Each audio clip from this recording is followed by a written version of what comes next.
بسم اللہ الرحمن الرحیم۔ اس مقالے کا پہلا حصہ میں عرض کر چکی ہوں۔ موجودہ دور میں مادیت پرستی کا رجحان اور اہل عرفان کی تعلیمات قوت، تو جو پچھلا ہمارا مقالہ تھا اس میں مادہ پرستی کے حوالے سے بات ہوئی، جو آج ویسٹرن کیپٹلزم سے جو مزاج بن گیا ہے، جو معاشروں کا ایک ثقافت بن گئی ہے کہ ہر چیز کو نفع نقصان کے ترازو میں تولا جاتا ہے اور مادہ پرستی سب کے اوپر غالب آ چکی ہے۔ اس پہ ہم نے تفصیل سے گفتگو کی تھی۔ اب اس مقالے کا دوسرا حصہ جو ہے کہ اہل عرفان کی تعلیمات قوت، تو ہم پہلے ذرا تصوف اور عرفان کے حوالے سے، کیونکہ اکثر سوالات اٹھتے ہیں ہماری اس گفتگو کے دوران بھی، اور تو اس حوالے سے ہم ذرا دیکھتے ہیں کہ تصوف اور عرفان کو ایک دفعہ پھر ہم دیکھ لیتے ہیں۔ تصوف اور عرفان چونکہ فرد کی باطنی کیفیت سے متعلق ہے، واردات قلبی، مکاشفہ، کرامات، غیب و شہود، حال و مقال، قبض و بسط اور دوسری بہت سی کیفیات کا تذکرہ اس میں آتا ہے۔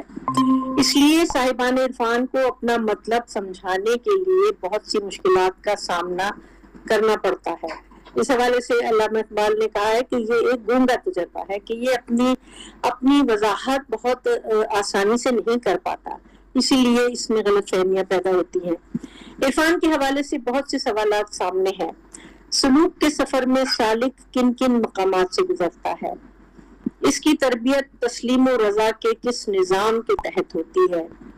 خارجی دنیا کے مظاہرات یعنی کاروبار، نکاح، اولاد، عبادات، سفر، مخلوق سے روابط اس کے باطنی سفر پر اثر انداز ہوتے ہیں یا نہیں؟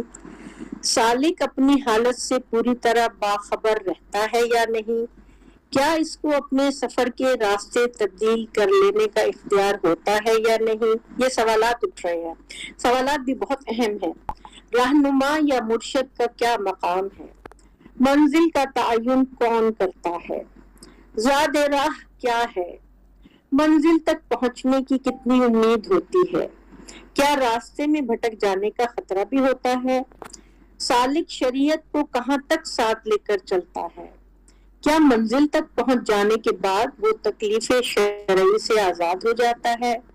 کیا سیاسی حالات کے پیش نظر اہل عرفان نے کبھی گوشہ نشینی اختیار کی؟ کیا کبھی ان کو بھیس بدلنے کی ضرورت پیش آئی؟ اہل تخت و تاج سے ان کا رویہ کیسا تھا؟ اخوت کے فروغ کے لیے انہوں نے کیا کردار ادا کیا؟ سلاسل ہائے تصوف کی حقیقت کیا ہے؟ کیا یہ سلسلے باہم متصادم ہیں یا متفق؟ ہر سلسلے کی امتیازی خصوصیات کیا ہیں؟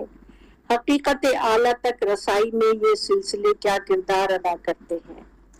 جوابات تلاش کرنے سے قبل یہ نکتہ اہم ہے کہ مندرجہ بالا سوالات کا ذہن میں پیدا ہونا اس بات کا مظہر ہے کہ ابھی تک تصوف و عرفان کے حقیقی خد و خال پر مصلحتوں کے سنگین پردے پڑے ہوئے ہیں۔ جہاں تک کہ تصوف کے منابع و مآخذ کا تعلق ہے، کبھی اس کے رشتے کو ماضی بعید یعنی قبل مسیح اسلام کے طلوع ہونے کے آس پاس کے زمانوں اور اس وقت کی سیاسی قوتوں روم اور ایران سے جوڑا گیا، کبھی عیسائی رہبانیت اور ایرانی زرتشتی تمدن کو بھی منابع و مآخذ میں شامل کیا گیا، یہاں تک کہ دور دراز کے علاقوں ہند و چین کی تہذیب اور بدھ مت میں بھی اس کا عکس تلاش کیا گیا۔ ابھی تک دنیا کی عظیم لائبریریوں میں ایسی نادر کتابیں ہیں جو عرفان کے موضوع پر لکھی گئی ہیں، لیکن ان کا ترجمہ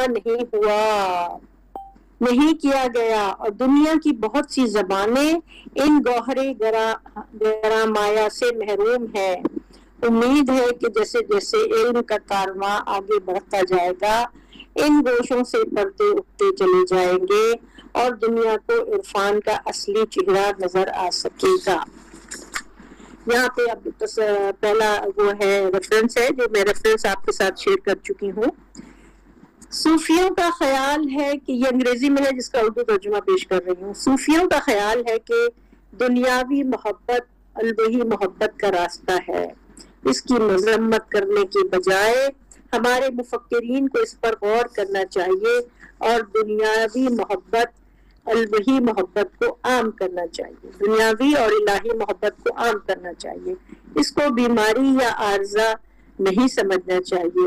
اس میں مسیحائی اور تزکیے کی قوت ہے اور انفرادی اور اجتماعی سطح پر بہت سی مصیبتوں اور بے اعتدالیوں کا علاج بھی ہے. فقہ جو محبت سے زیادہ زہد کا پرچار کرتا ہے، فقہ کو بھی تصوف سے فائدہ اٹھانا چاہیے جو زہد سے زیادہ محبت کی طرف جھکتا ہے.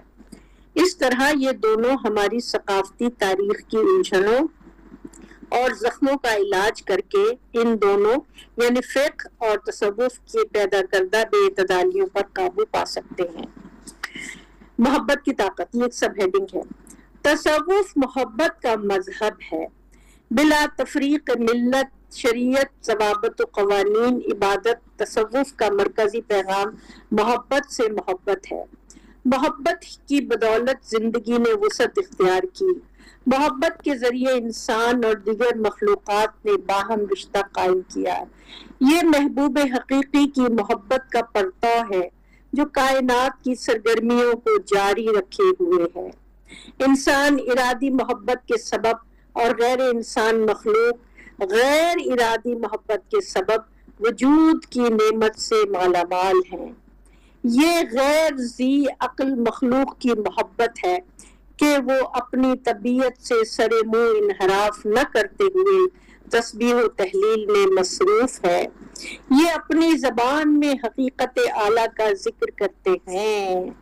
گھنے درخت، لق و دق صحرا، گہرے سمندر، روشن اجرام فلکی، لہراتے کھیت، آوارہ بادل، ٹھنڈی ہوائیں، گرم ہوائیں، چلتا دریا، خشک زمین، سر بفلک پہاڑ، چہچہاتے پرندے، جنگلوں کے باسی جانور، مویشی اور پالتو جانور، سب اپنی نوعی کیفیت میں یعنی اسپیشیز کی کیفیت میں مبتلا ہو کر عشق حقیقی کا حق اس طرح ادا کرتے ہیں کہ محبوب حقیقی کے حکم سے تجاوز نہیں کرتے.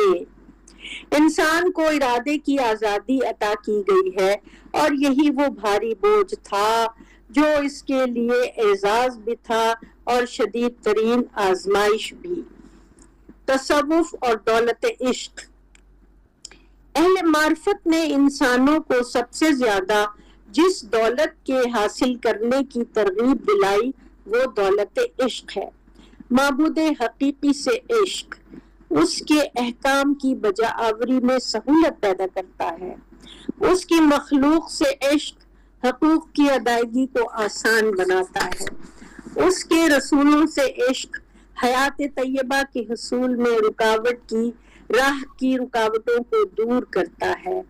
اس کی حکمت سے عشق زندگی کے کٹھن راستوں کو ہموار کر دیتا ہے. حقوق العباد کے حوالے سے باہم محبت اور اخوت معاشروں کی بنیادیں استوار کرنے کے لیے ضروری ہیں. مرتضیٰ مطہری لکھتے ہیں، عارف عشق اور احساس کو بہت اہمیت دیتا ہے جو انسانی احساسات میں سب سے زیادہ قوی ہے. البتہ جس عشق کا عارف ذکر کرتا ہے وہ ہمارے عمومی عشق و محبت سے مختلف چیز ہے، جبکہ ہمارا عشق عام طور پر جنسی پہلو رکھتا ہے. لیکن ایک عارف کا عشق وہ عشق ہے جو پہلے خدا تک بلند ہوتا ہے، کیونکہ عارف کا حقیقی معشوق خدا ہے. علاوہ ازیں جس عشق کا عارف ذکر کرتا ہے وہ صرف عارف تک ہی محدود نہیں، بلکہ عارف کا عقیدہ یہ ہے کہ عشق تمام موجودات عالم میں رچا بسا ہے. Reference number 2. اہل عرفان عشق کی قوت نمو کو زندگی کے تمام شعبوں پر محیط دیکھنا چاہتے ہیں. ہر لمحہ، ہر خطہ، ہر شے حضوری کے حوالے سے بدرجہ اتم اہم ہے. معاشروں میں ہر انسان ایک علیحدہ اہمیت کا حامل ہے. انسانوں میں باہم رشتہ الفت قائم ہونا فطرت سے قریب ہے. کائنات کی تخلیق کی بنیاد میں چاہت ہے. Reference number 3. یہاں ریفرنس وہ ہے کنتو کنزن مخفین کہ میں ایک چھپا ہوا خزانہ تھا، میں نے چاہا کہ میں پہچانا جاؤں. اس حوالے سے یہاں لکھا گیا ہے کہ کائنات کی تخلیق کی بنیاد میں چاہت ہے. اس لیے چاہت کی ہر تجلی، ہر رشتے، ہر شے میں موجود ہے. اس کو دبانے سے معاشروں کا توازن بگڑتا ہے، خون خرابہ ہوتا ہے، تعصب، نفرت، تفرقہ بازی، قتل و غارت کا بازار گرم ہوتا ہے. اہل عرفان نے اپنی تعلیمات میں اور اپنے کردار میں محبت اور اخوت کے فروغ پر زور دیا ہے. مسلمان اہل عرفان اور اخوت. طلوع اسلام کے ساتھ جب تصوف نے اہل اسلام کے درمیان اپنا تشخص قائم کیا، اس وقت سے لے کر آج تک صوفیہ کی تعلیمات کے بنیادی پہلو محبت، اخوت، عفو، درگزر، رواداری اور حقوق العباد کی ادائیگی کی اہمیت کو مد نظر رکھنے پر مشتمل ہے. تصوف کے میدان کے باہمت شہسوار محی الدین ابن عربی نے لکھا ہے کہ وہ محبت کے مذہب پر یقین رکھتے ہیں اور بلا تفریق مذہب و ملت ان کا قلب کعبہ، کلیسا، مندر، بت خانہ اور سنگوگ ہے. ان کے نزدیک یہ عبادات کی رسومات ہیں جو ظاہراً ہمیں نظر آتی ہیں. محبت قلب کی وہ کیفیت ہے جسے رسم و رواج سے نہیں پرکھا جا سکتا. کتاب اللمع فی التصوف کے 15ویں باب، جس کا عنوان صوفیاء کے انادات کا بیان جو وہ اپنے ساتھیوں کی خاطر بجا لاتے ہیں، مثلا جاہ و جلال کو قربان کر دینا، بھیک مانگنا اور ان کی خاطر حرکت میں آنا ہے، اس باب میں لکھا گیا ہے. شیخ فرماتے ہیں کہ میں نے کہتے سنا، فقیر کا فقر اس وقت تک صحیح فقر نہیں کہلا سکتا جب تک وہ اپنی تمام املاک سے بے تعلق نہیں ہو جاتا. پھر جب وہ اپنی تمام املاک سے بے تعلق ہو جاتا ہے میں کہہ رہا ہوں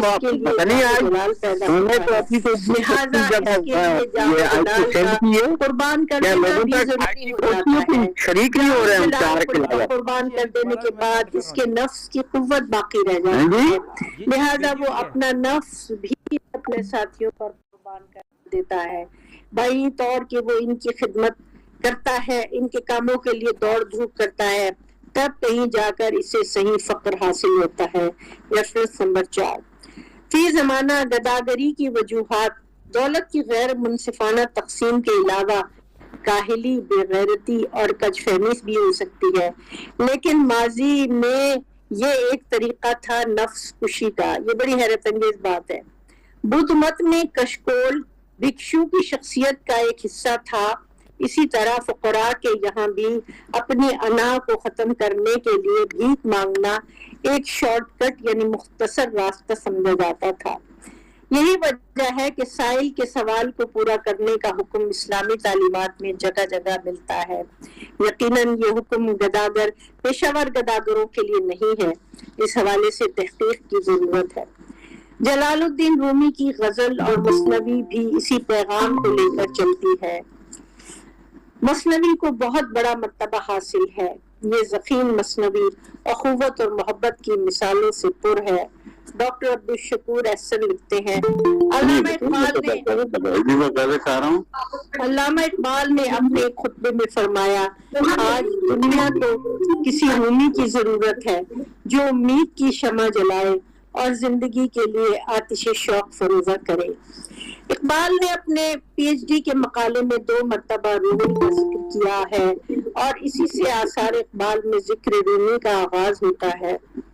دونوں حوالے اس بات میں ہیں جو علامہ نے تصوف کے بارے میں مرقوم فرمائے ہیں. پہلا حوالہ صوفی کی انسان دوستی کی تائید کرتا ہے. تصوف کے اس پہلو کا ذکر مندرجہ ذیل الفاظ میں کیا گیا ہے. فرد کے نام صوفی کا پیغام یہ ہے کہ سب سے محبت کرو اور خدمت خلق میں اپنی انفرادیت کو بھول جاؤ. اس کے فوراً بعد مصنف نے اس صوفیانہ مسلک کی سند رومی کے مندرجہ ذیل اشعار سے پیش کی. دل بدست آور کے حج اکبر است، از ہزارہ کعبہ یک دل بہتر است، کعبہ بنگے خلیل اکبر است، دل گزرگاہ جلیل اکبر است۔ مولانا کی منکسر مزاجی، انسان دوستی، محبت اور تلاش حقیقت اس حد تک بڑھی ہوئی تھی کہ وہ ہر عارف کو اپنا رہنما اور ہر ساتھ چلنے والے کو اپنا مشیر بنا لیتے تھے۔ رومی کا پیغام محبت و اخوت صدیوں سے محفوظ ہے، اور آج کل مشرق و مغرب میں رومی ایک محبوب شخص ہے۔ Reference number 7۔ آج عالمگیر معاشرے میں رومی جیسے صاحب عرفان کے پیغام کی مقبولیت کا اندازہ اس بات سے لگایا جا سکتا ہے کہ کتب خانوں اور لائبریریوں میں رومی کارنر یعنی گوشے رومی کے نام سے کونے مخصوص ہیں، جہاں صرف مولانا روم کی کتابیں رکھی جاتی ہیں۔ رومی اور اقبال کے درمیان 600 سال کا عرصہ ہے۔ ایسا نہیں ہے کہ ان 600 سالوں کے دوران عرفان کے میدان میں قحط الرجال رہا ہو۔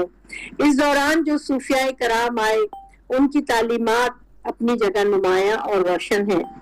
انسانیت اور انسان دوستی کا شعور وہ مرکز ہے جس کے گرد رومی اور اقبال کے تمام افکار و خیالات گھومتے ہیں۔ ان کی ہر بات میں اسی جذبے کی توانائی برقی لہر کی صورت میں موجود ہے۔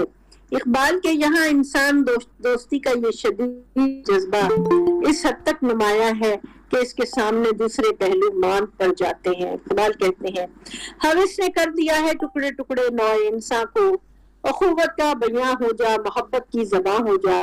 یہ بانو صاحبہ مداخلت کی معافی چاہتا ہوں، ذرا ایک سیکنڈ مجھے بات کرنے دیں۔ محمد اکرم الوی صاحب، ابھی آپ جو تقریر ہو رہی ہے وہ نوٹ فرماتے رہیں، آپ نے صداقتی خطبہ آخر میں دینا ہے۔ جی سویہ بانو صاحبہ۔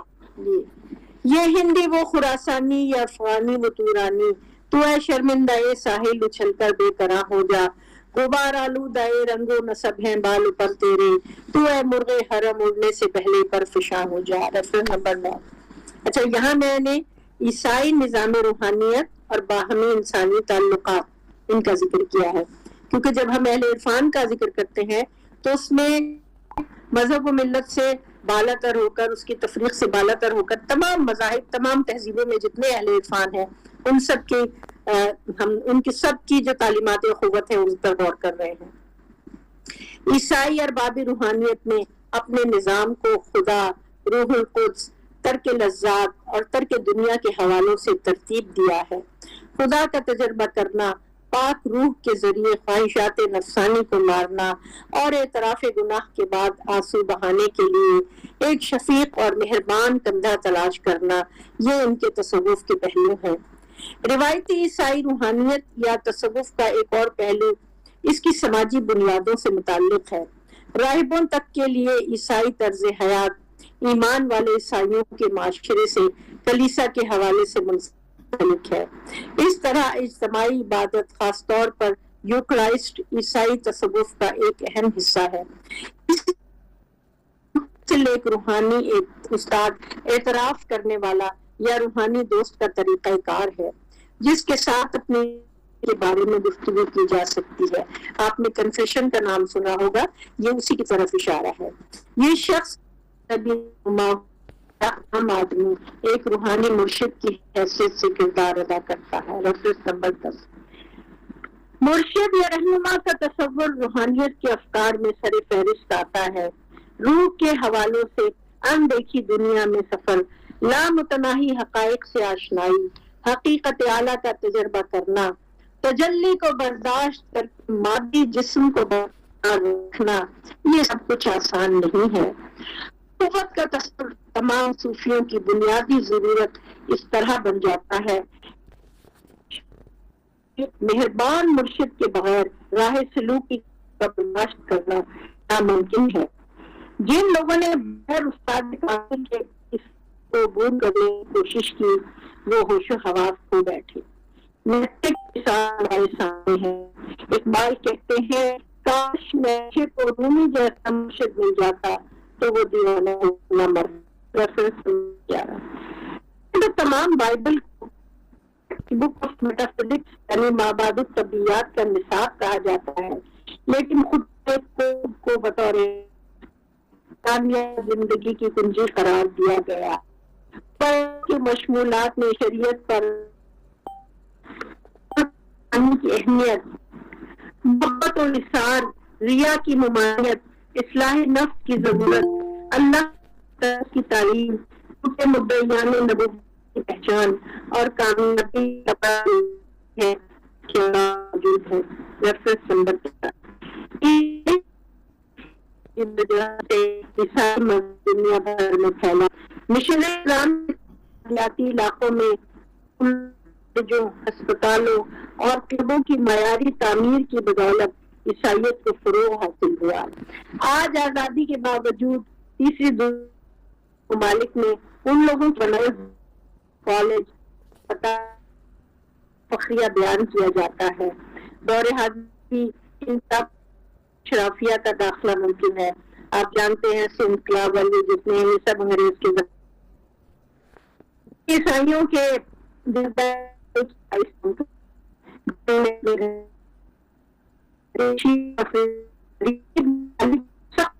کو برداشت کرتے ہوئے کلچر میں اہل روح اپنا بھرپور ادا کیا، کردار ادا، دوسروں کی تعلیم سے وسائل کی فراہمی کی۔ مشنری کا کام خاندان کے خاندان کرتے رہے اور نوجوانوں نے اپنی پوری توانائیاں اس میدان میں صرف کی اور اس کے نتائج ساری دنیا کے سامنے ہیں۔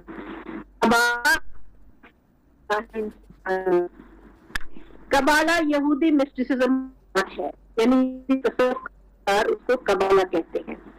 دانش قدیم کے حوالے سے قبالہ ہے، اس کو چھپانے پر جتنا زور دیا گیا، اگر اتنا زور اس کی مثبت ترغیب دی مختلف ہوتے۔ دنیا ایک بہتر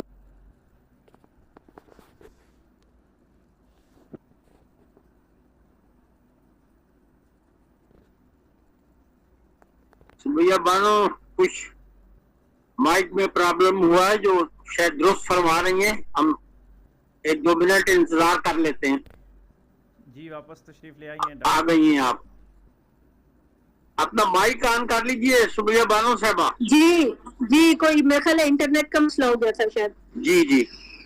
جی اچھا، میں اس جملے پر تھی، قبالہ کو چھپانے پر جتنا زور دیا گیا، اگر اتنا زور اس کی مثبت ترویج و اشاعت پر دیا جاتا تو حالات مختلف ہوتے، دنیا ایک بہتر جگہ ہوتی، جیسا کہ مندرجہ ذیل عبارت سے ظاہر ہوتا ہے۔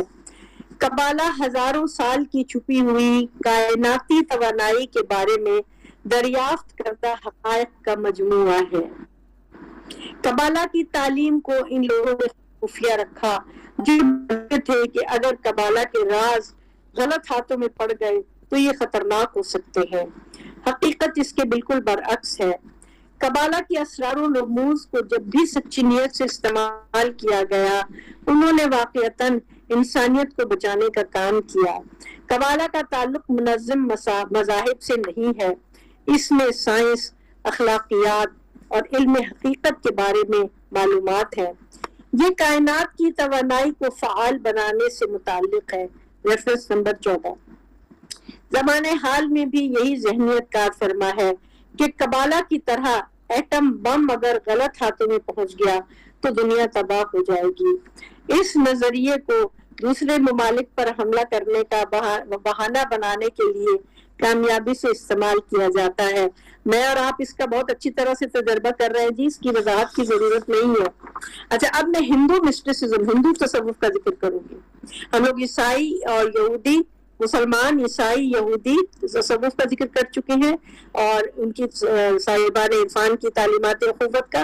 اب ہندو مسٹسزم میں اخوت اور بھائی چارہ، ہندو مت کے حوالے سے منو شاستر اور ذات پات کے نظام کا ذکر ہو چکا ہے، لیکن ہندو مذہبی ادب کا مطالعہ کرنے کے بعد یہ بات سامنے آتی ہے کہ اپنشد کے اصطلاحی مفہوم ہی استاد کے پاس بیٹھنا ہے۔ گویا استاد کا تصور ہندو مت میں زمانے قدیم سے موجود تھا۔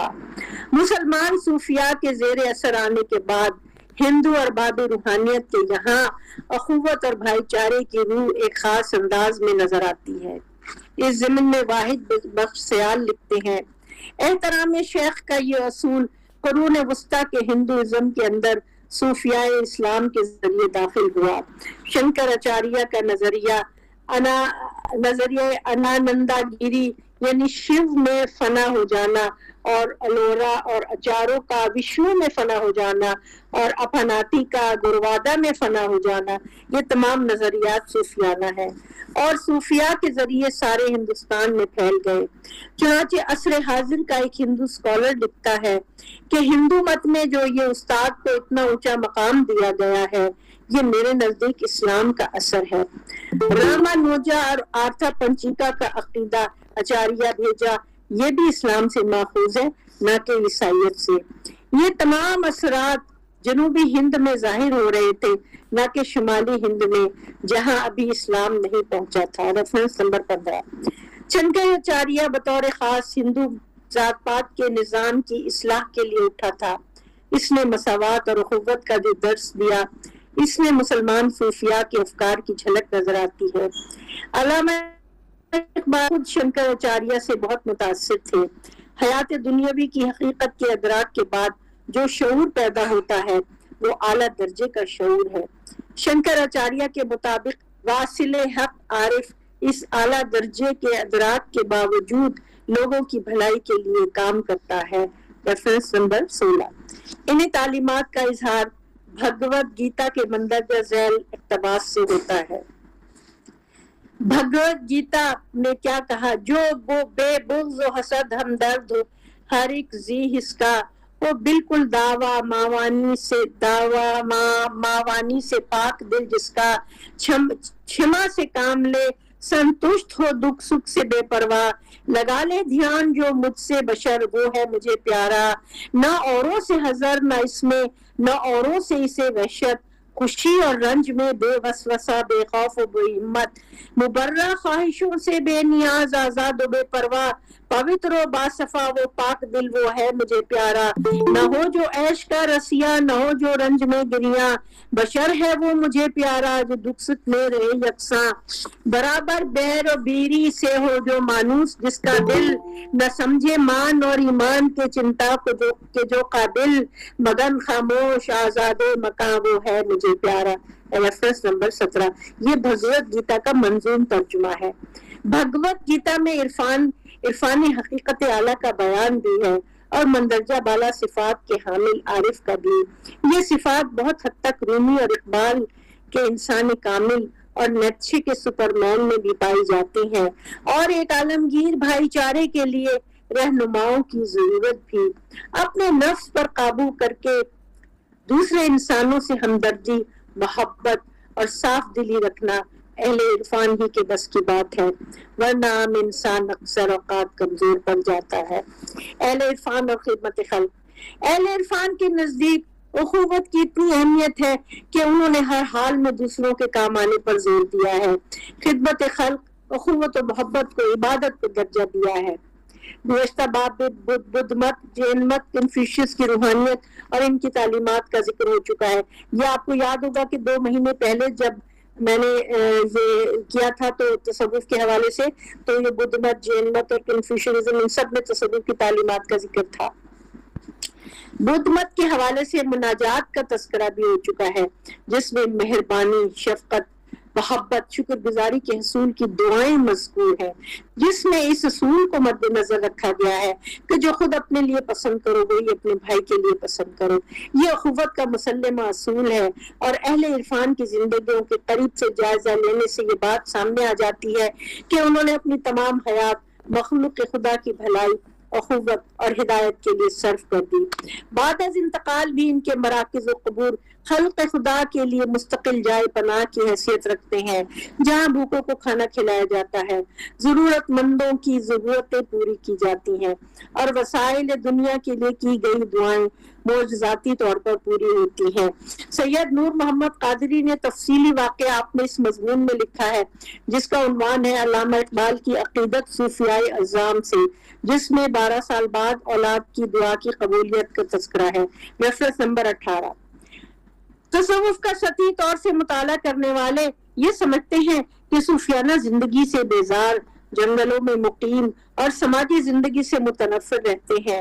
یہ تصور بلا شبہ عیسائی روحانیت کے زیر اثر رونما ہونے والے واقعات کی وجہ سے پیدا ہوا ہوگا، تاہم حقیقی صاحبان عرفان کا مقصد حیات محبت اور اخوت کا فروغ ہے، ایسی اخوت جو انسانیت کی بنیادوں پر قائم ہو۔ اہل عرفان کی تاریخ کا مطالعہ کرنے سے یہ بات سامنے آتی ہے کہ ان کا کردار ایسا مقناطیسی رہا ہے جو انسانوں کو اپنی طرف کھینچتا رہا اور ان کے درد کا درما کرتا رہا۔ اسی اخوت کی بنیادوں پر سلاسل ہائے تصوف کی عمارتیں استادہ ہیں۔ اگرچہ بنیادی طور سے تمام سلاسل شریعت، طریقت، محبت اور حقیقت، شریعت، طریقت، معرفت اور حقیقت پر ہی ترتیب اپنے سفر کا نقشہ کھینچتے ہیں، لیکن مقامی رشتوں اور تقاضوں کے حوالے سے سلسلے وجود میں آئے۔ آنے والے اب انشاءاللہ آئندہ اس کے ذکر ہم تفصیل سے کریں گے جو سلاسل ہائے تصوف جو ہوں گے اس کے حوالے سے۔ اس کے علاوہ تصوف کی ارتقائی منازل، اہل عرفان کا تعارف، اہل تصوف کے کردار، ان کے ملفوظات، اشعار، افکار و خیالات، معاشرے پر ان کے اثرات، ان سب سے ان کی تعلیمات اخوت کا پتہ چلتا ہے۔ آج تک اہل تصوف کے بارے میں جو کچھ بھی لکھا گیا، اس کا 20% حصہ تو ضرور رسومات، اطوار، واردات قلبی اور تنظیم کے بارے میں ہے، لیکن 80% حصہ کسی نہ کسی ڈوری کے ذریعے ان کے جذبہ محبت و اخوت سے وابستہ ہے، جس کو ہم لوگ بدقسمتی سے ہم اس کو نظر انداز کر دیتے ہیں۔ اصل تو اس کے اوپر توجہ دینے کی ضرورت ہے۔ یہ واقعات ہمارے اہل قلم حضرات نے بڑی محنت سے محفوظ کیے ہیں۔ یہ روشن ابواب ہماری تہذیب کا سرمایہ افتخار ہے۔ آج مادیت کی یلغار سے مقابلہ کرنے کے لیے یہ ہمارے لیے بہت مضبوط ڈھال ثابت ہو سکتے ہیں۔ یہ وہ مثالیں ہیں جن کو سامنے رکھ کر ہم قوت قلب بشر میں اضافہ کر سکتے ہیں اور یہ باور کرانے میں بھی کسی حد تک کامیاب ہو سکتے ہیں۔ خیرہ نہ کر سکا مجھے جلوہ دانش فرنگ، خیرہ نہ کر سکا مجھے جلوہ دانش فرنگ، سرما ہے میری آنکھ کا خاک مدینہ و نجف۔ یہاں ایک حد تک یہ اس باب کا پہلا حصہ ختم ہوا، ابھی تو بہت تفصیل ہے لیکن انشاءاللہ آئندہ پھر ہم اس پہ گفتگو کریں گے۔ اگر آپ کے پاس سوال وغیرہ ہیں تو میں حاضر ہوں۔ جزاک اللہ۔ شکریہ بانو صاحبہ، آپ نے اپنے مضمون کو بہت بہترین مثالوں سے تشریح فرمائی۔ اب ہم اس جو گفتگو ہوئی ہے آج کی، اس پر سوالات اور تبصروں کی طرف بڑھتے ہیں۔ جن صاحبان نے کوئی تبصرہ فرمانا ہے یا آج کی مقررہ سے کچھ سوالات کرنے ہیں یا کچھ چیز سمجھنی ہے تو اپنے ہاتھ کا نشان بنائیں تو میں ان کو ایک ایک کر کے پکاروں۔ ڈاکٹر یاسر حسین ستی جو ہمارے اس پروگرام کے منتظم بھی ہیں، انہوں نے ہاتھ کا نشان بنایا، میں ان سے درخواست کر رہا ہوں کہ وہ اپنی گفتگو رکھیں۔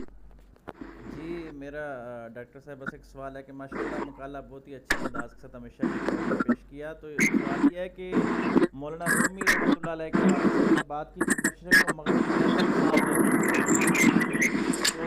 تو آپ کی آواز نہیں آ رہی، کٹ رہی ہے۔ مولانا رومی کے حوالے سے آپ نے فرمایا کہ مشرق و مغرب میں وہ یکساں طور پر مقبول ہیں، تو میں یہ پوچھنا چاہ رہا ہوں کہ مولانا رومی رحمۃ اللہ علیہ میں ایسی کیا خاص بات ہے جو ان کو اسپیشلائز کر گئی باقی صوفیاء میں جتنے بھی تھے، کہ وہ اہل مغرب ہوں یا اہل مشرق ہوں آج تک وہ یعنی اپریشیٹ کرتے ہیں اور ان سے استفادہ کرنے کی کوشش کر رہے ہیں۔ آپ اس کو مختصر انداز کے ساتھ سمیٹتے ہوئے اگر بتائیں کہ رومی کی کیا اسپیشلائزیشن؟ جی مولانا رومی جیسا کہ اقبال کے مرشد تھے اور مشہور کتاب ہے پیر رومی مرید ہندی میں، اور علامہ اقبال نے ان سے کسب فیض کیا، اور ان کی مثنوی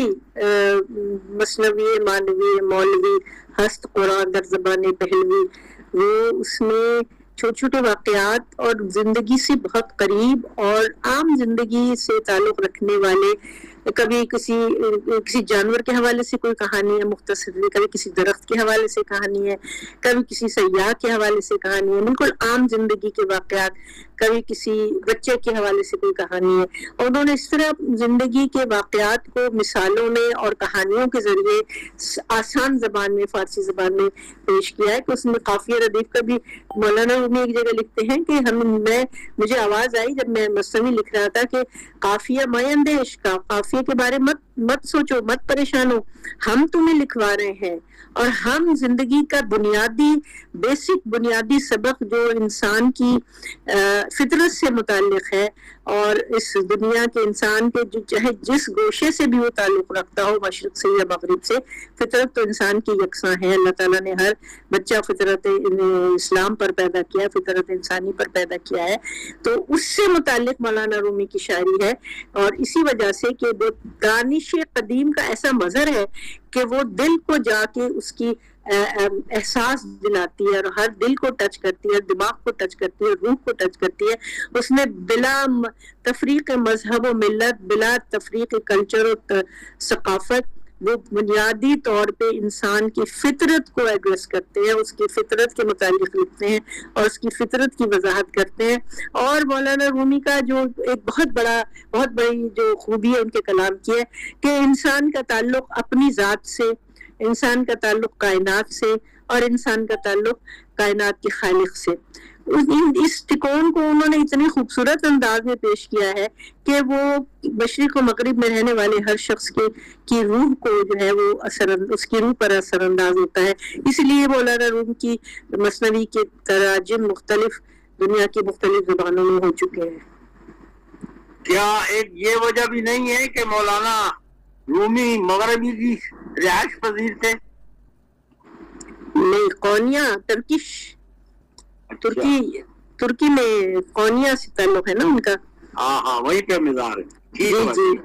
اب جناب آگے بڑھتے ہیں. حسن شاہد صاحب، ان سے میں درخواست کر رہا ہوں کہ وہ اپنی گفتگو رکھیں.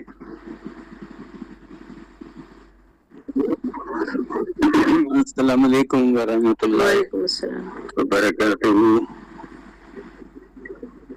جتنی سلیقے اور طریقے سے ڈاکٹر صاحبہ ہر مرتبہ اپنے مقالات کو پیش کرتی ہیں، اور عموماً اس کے جو سب ٹائٹلز ہیں وہ بھی عموماً کسی نتیجے کے بغیر نہیں چھوڑے جاتے ہیں. یہ آپ کی خصوصیت میں نے پوچھی اور بہت پسند کی، اور بہت اچھی بات ہے. یہ میری ریکویسٹ یہ ہے کہ اگلے سیشن میں آپ انشاءاللہ سیر و سلوک جو کہ اسلامی کانسیپٹ ہے، دوسرے مذاہب میں شاید ہے یا بہت ہی ویگ کا ہے، سیر و سلوک پر تھوڑی سی روشنی ڈالیے گا تاکہ لوگوں کو یہ سمجھ میں آ سکے کہ تصوف جو ہے وہ از خود ایک باقاعدہ سسٹم ہے، اور اس کو سمجھ کے آگے بڑھنا پڑتا ہے. سب سے بڑی ایڈوانٹیج اس میں یہی ہے کہ جس اسٹیج تک اللہ تعالیٰ کسی کو تصوف میں لے جاتا ہے، تو اگر وہ بیچ میں تھوڑی سی اس کی کسی وجہ سے ایبسنس ہو بھی جائے تو وہ اپنے اس مقام سے نیچے نہیں گرتا ہے بلکہ اس سے آگے ہی بڑھتا ہے. تو یہ میں چاہ رہا تھا کہ سیر و سلوک کے حوالے سے نیکسٹ ٹائم کچھ تھوڑی سی ڈسکشن آپ ضرور کیجیے گا. انشاءاللہ. حسن شاہد صاحب، یہ میرا پسندیدہ موضوع ہے اور یہ مجھے بہت پسند ہے، اور اس پہ آپ یہ سمجھیں کہ یہ بس مجھے ازبر ہونے کو رہ گیا ہے، کیونکہ میں نے اس پہ اتنی گفتگو کی ہے. اپنی فیملی کی بھی جو ڈسکشنز ہوتی ہیں ہمارے خاندان میں، جو سارے ہم لوگ بیٹھ کے ہفتے میں ایک دفعہ اپنے بہن بھائیوں کے ساتھ ڈسکشنز ہوتی ہیں، تو یہ پسندیدہ موضوع. انشاءاللہ اس پہ گفتگو کریں گے، آپ کو لطف آئے گا انشاءاللہ اس پہ بات کریں. جی انشاءاللہ، بالکل ٹھیک ہے، بالکل ٹھیک ہے. باقی ابراہیم رئیسی کے حوالے سے بھی میں چاہ رہا تھا، آج میں نے آپ کی وہ آزاد نظم پڑھی، اور ابراہیم رئیسی جو ہیں ان کے لیے میری ذاتی جو پسند ہے وہ تو اس حد تک ہے کہ وہ خود بھی ایک صوفی منش نہیں تھے بلکہ ایکچولی صوفی تھے وہ. اور ابراہیم رئیسی کو بہرحال ہم تو اپنے ہیروز ان کو کسی کو بھی کبھی بھی نہیں پسند کرتے, مگر یہ بات ضرور میں پوچھنا چاہ رہا تھا کہ ابراہیم رئیسی جو ہیں آج ان کو مشہد میں تدفین ان کی ہو گئی ہے, تو میرا خیال ہے یہ بھی رضوی ہیں, یہ امام رضا کی اولاد سے ہیں, وہ میں آپ سے پوچھنا چاہ رہا تھا. جی اس کے حوالے سے میں یقین سے نہیں کہہ سکتی, لیکن جو میرے دل کا قرب تھا وہ میں نے بیان کرنے کی کوشش کی ہے, اور اگر آپ لوگ اجازت دیں تو میں یہاں بیان کروں. اور اس نظم یہ نظم آزاد نظم ہے, اس کا عنوان ہے پچھلے چاند کا مہمان. پچھلے مہینے ہی آئے تھے وہ ہمارے ملک میں, پچھلے چاند کا مہمان, ایرانی صدر شہید ابراہیم رئیسی کو سلام. آپ کا دورہ ہم سب کے اعزاز کا باعث خوب بنا. یہ آزاد نظم ہے جی. آپ کا دورہ ہم سب کے اعزاز کا باعث خوب بنا. پاکستان کی ساری فضائیں چپ کا روزہ رکھے تھیں. پاکستان کی ساری فضائیں چپ کا روزہ رکھے تھیں. سینٹ پارلیمنٹ بھی چپ, ایوان بالا کی طرح سے گلیاں اور بازار بھی چپ, کالج اور مدارس چپ. ایوان بالا کی طرح سے گلیاں اور بازار بھی چپ, کالج اور مدارس چپ. ایک نسوانی صدا فضا میں علم و وقار کا علم اٹھائے قریہ قریہ گونج رہی تھی. یہ ان کی اہلیہ کی آواز تھی صرف. ایک نسوانی صدا فضا میں علم و وقار کا علم اٹھائے قریہ قریہ گونج رہی تھی. پچھلے چاند کے اس مہمان نے شاعر مشرق کے پہلو سے شکوے کی تاریخ جگائی. پچھلے چاند کے اس مہمان نے شاعر مشرق کے پہلو سے شکوے کی تاریخ جگائی. میں تو کچھ کہنا چاہتا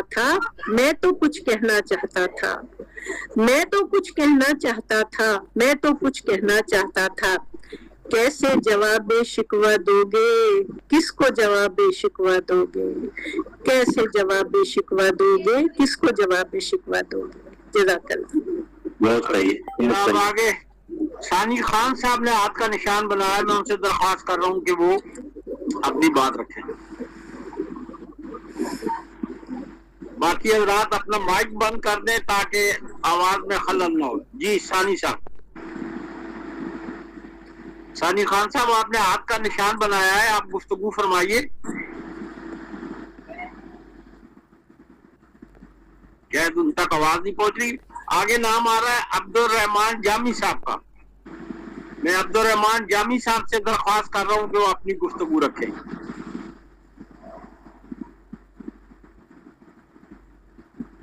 انصاف تک بھی آواز نہیں پہنچ رہی یا وہ بات نہیں کرنا چاہتے. انور قریشی صاحب, پروفیسر صاحب سے درخواست ہے کہ وہ اپنی بات رکھیں. انور قریشی صاحب.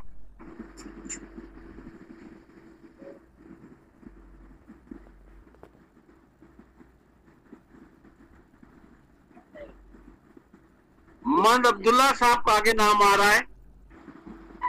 محمد عبداللہ صاحب آپ کوئی بات رکھنا چاہتے ہیں؟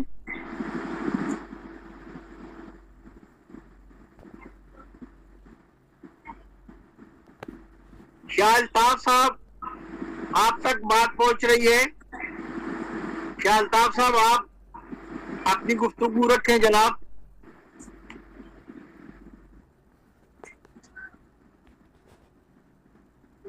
تو کوئی صاحب بھی پھر بات نہیں کرنا چاہتے تو میں پروگرام کے اختتام کی طرف بڑھتا ہوں, اور ان کو محمد اکرم علوی صاحب اس معاملے میں بہت رومی کے حوالے سے بہت معلومات رکھتے ہیں, وہ اپنے صداقتی خطبے میں ساری باتیں سمیٹ لیں.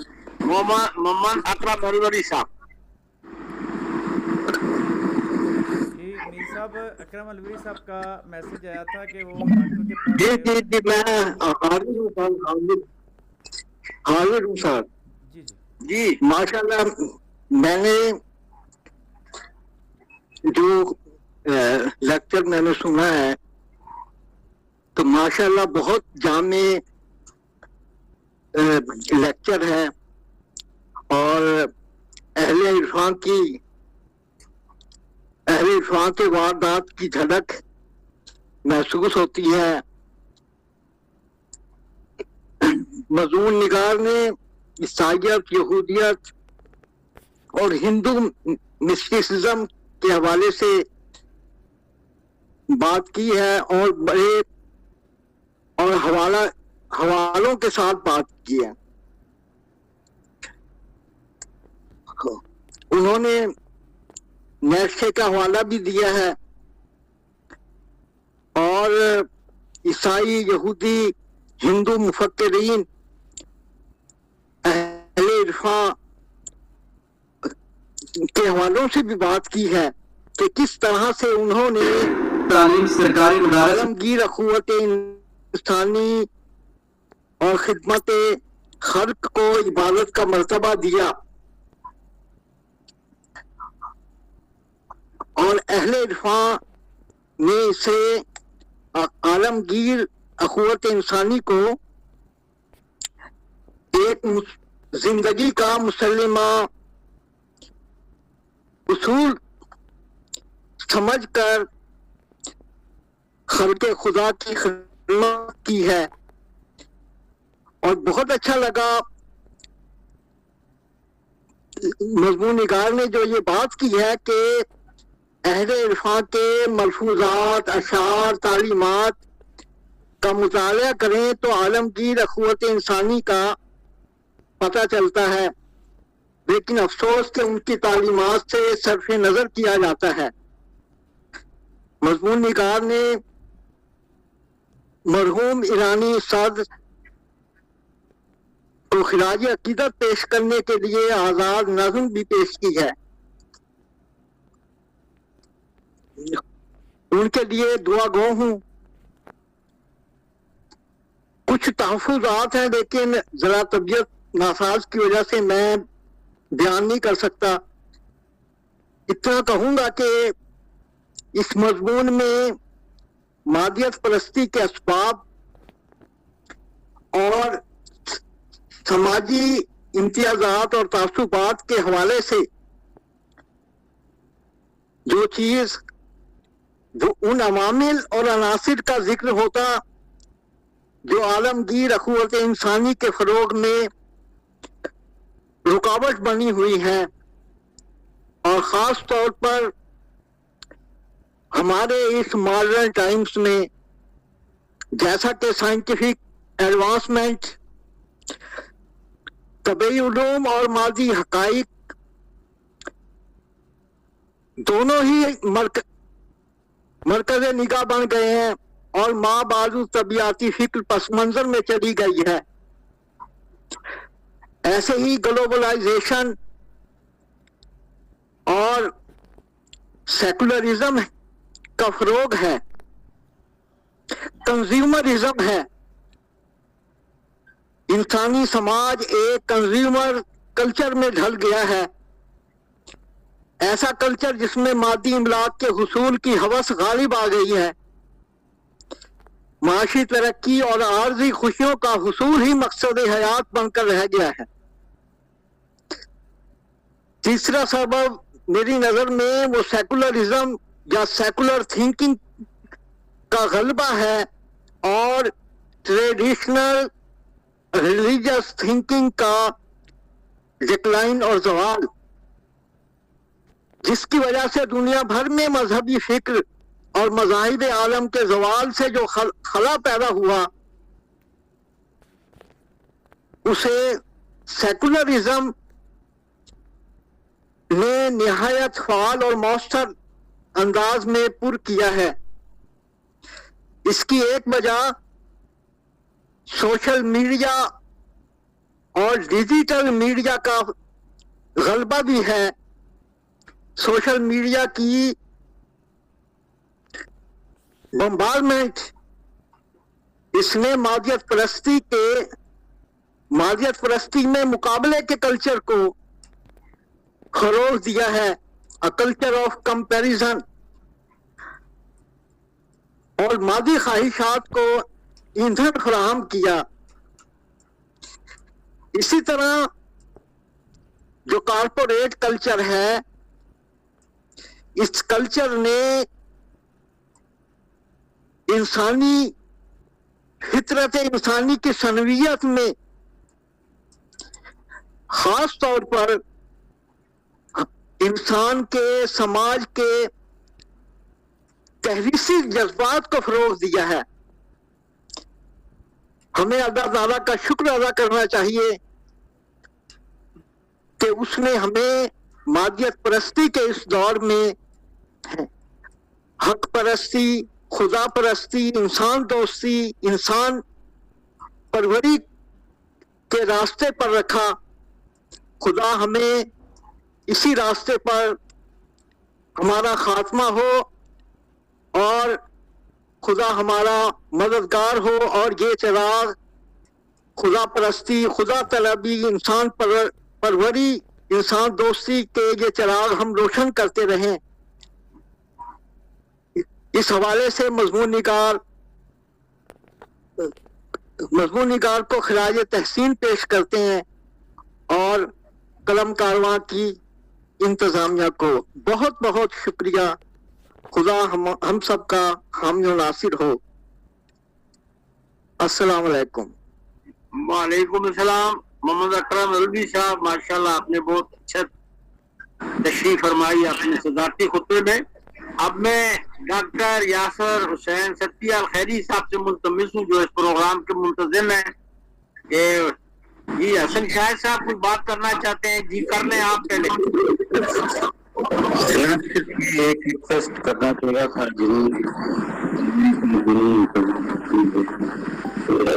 مادیت کے حوالے سے ڈاکٹر صاحبہ سنی رہی ہیں، وہ یقیناً اپنے اگلے سیشنز میں اس بات کو ضرور بتائیں گی کہ دجال جو ہے، مادیت جو ہے وہ بھی دجالی فتنوں میں سے ایک فتنہ ہے کہ جس نے کہ سوشل ویلیوز کو، اخلاقی اقدار کو ختم کیا ہے، اور جو نبی صلی اللہ علیہ وسلم نے فرمایا تھا کہ 3 چیزیں ہیں جو کہ دجال کی طرف سے ہوں گی۔ ایک تو وہ چیز ہے جو کہ ہمارے دشمن جس کو کریٹ کریں گے، اور کوئی دجال باقاعدہ ایک کوئی اینٹیٹی ہوگی۔ دوسرا یہ ہے، نبی صلی اللہ علیہ وسلم فرمایا کہ کم از کم 30 ایسے لوگ ہوں گے قیامت آنے سے پہلے تک جو نبوت کا دعویٰ کریں گے۔ اور تیسرا نبی صلی اللہ علیہ وسلم فرمایا مادیت بہت زیادہ لوگوں کے ذہنوں میں رچ بس جائے گی، اور یہ از خود یعنی ایک سسٹم ڈیولپ ہوگا جو کہ دجالیت کا سسٹم ہوگا، جو کہ غیر محسوس طریقے سے سوسائٹی پر اثر کر رہا ہوگا۔ تو یہ جو ایسپیکٹ تھی، یہ انشاءاللہ ڈاکٹر صاحبہ نیکسٹ ٹائم آگے لے کے چلیں گی۔ تو الوری صاحب کا یہ جو کوشچن تھا کہ بھئی مادیت پہ بات نسبتاً بہت کم ہوئی، تو یہ میرا خیال اگلی مرتبہ کور ہو جائے گا انشاءاللہ۔ جی سمیہ بانو صاحب آپ کچھ بات کرنا چاہتے ہیں؟ جی میں عرض کر رہی تھی کہ دراصل اس پہلا حصہ جو تھا وہ تقریباً 3 ہفتے پہلے اس لیکچر کا جو پہلا حصہ تھا کہ دنیا میں مادہ پرستی کا رجحان، تو یہ 3 ہفتہ پہلے یا 4 ہفتہ پہلے تقریباً اس کا پہلا حصہ میں عرض کر چکی تھی، اور ڈاکٹر یاسر حسین ستیہ صاحب کو علم ہے اس بات کا کہ اگلے ہفتے مجھے یہ والا آج والا لیکچر دینا تھا، پیش کرنا تھا، لیکن ہوا یہ کہ جیسے میں نے آپ کو بتایا تھا کہ جو میرے بیٹے کے قتل کا مقدمہ تھا اس کا فیصلہ آ گیا اچانک، اور وہ فیصلہ جو تھا وہ غیر تسلی بخش تھا، اور اس حوالے سے مجھے پریس کانفرنس کرنی پڑی 2 دن بعد، تو میں نے معذرت کر لی تھی کہ میں اس مقالے کا اگلا حصہ پیش نہیں کر سکتی۔